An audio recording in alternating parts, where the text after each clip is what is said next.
మెదక్ జిల్లా చిన్నశంకరంపేట మండల కేంద్రంలోని గాంధీనగర్ కాలనీ వాసులు మంచినీటి కోసం రోడ్డెక్కారు. నీటి సరఫరా చేయాలని రోడ్డుపై కాలిబిందెలతో రాస్తారోకో నిర్వహించారు.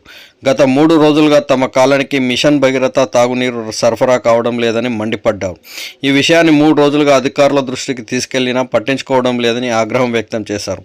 అధికారుల నిర్లక్ష్య వైఖరిని తప్పుపడుతూ మెదక్ చేగుంట ప్రధాన రహదారిపై కాలిబిందెలతో ఆందోళన చేపట్టారు. సుమారు గంట పాటు ప్రధాన రహదారిని దిగ్బంధం చేశారు. దీంతో ప్రధాన రహదారిపై వాహనాలు రోడ్డుకు ఇరువైపులా భారీగా నిలిచిపోయి ఈ విషయం తెలుసుకున్న అధికారులు ఘటనా స్థలానికి చేరుకున్నారు. ఈ సందర్భంగా అధికారులు కాలనీ వాసులకు సర్ది చెప్పే ప్రయత్నం చేశారు.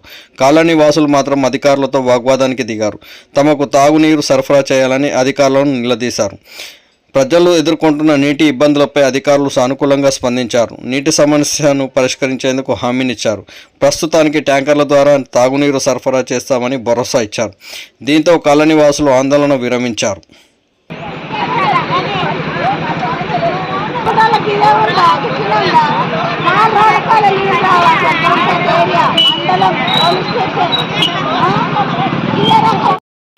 లేవు ట్యాంకర్లు పంపిస్తున్నారు. నీళ్ళ పొద్దుగల ట్యాంకర్లు లేవు, ఏమి లేవు. మేము 4 రోజులకలే మాకు నీళ్ళే లేవు. మేమేం తాగాలి, ఏం ఆడుకోవాలి, ఏం నీటి ఆడుకోవాలి. ఒక్క పూట కూడా ఇప్పుతున్నాడు. పొద్దున్న 9 గంటలకు ఇప్పుతున్నాడు, ఇప్పలేడు. పొద్దుగా పంపిస్తున్నాడు, పంపించలేదు. నిన్న పొద్దున్న నుంచి టార్చర్ పెడితే పొద్దుగాల కూడా ఇప్పుడా. ఇప్పుడు ఏమైనా కూడా పొద్దుకి మారిపోయిండు. మరి ఇప్పుడు కూడా వచ్చిండు, మారిపోయిండు. భూమి ఏం తీసేయాలి, మాకు అవసరం లేదు. మేమేం తాగుతామో మాకేం చేస్తారో పరిష్కారం. అసెంబ్లీలో కూడా ఒక గతప్పుడు కూడా ఇదే రకంగా చేస్తే కూడా ఇదే రకంగా రోడ్ ఎక్కితేనే సరిగా నల్లలు ఒక్కనాడు బంద్ కాకుండా వచ్చినాయి. ఇప్పుడు కూడా శివరాత్రి నుంచి చేసి ఊకుండి మొన్న అయ్యా గతంలో గురించి మొన్న ఎక్కితే కూడా ఒక్కనాడు 2 రోజులు ఇప్పిండు, మళ్ళీ బంద్ చేసిండు. మళ్ళీ ఇప్పుడు మొత్తమే బంద్ చేసిండు. నీళ్ళే లేవు మాకు, కాలనీలో బోర్లు లేవు, ఏమి లేవు.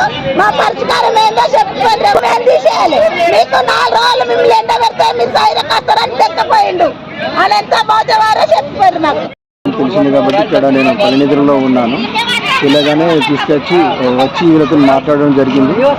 అయితే అక్కడ 2 మిషన్ భగీరథ వాటర్ వల్ల ఒక మోటారు రిపేర్ ఉండే కాబట్టి వాటర్ సప్లై అయింది.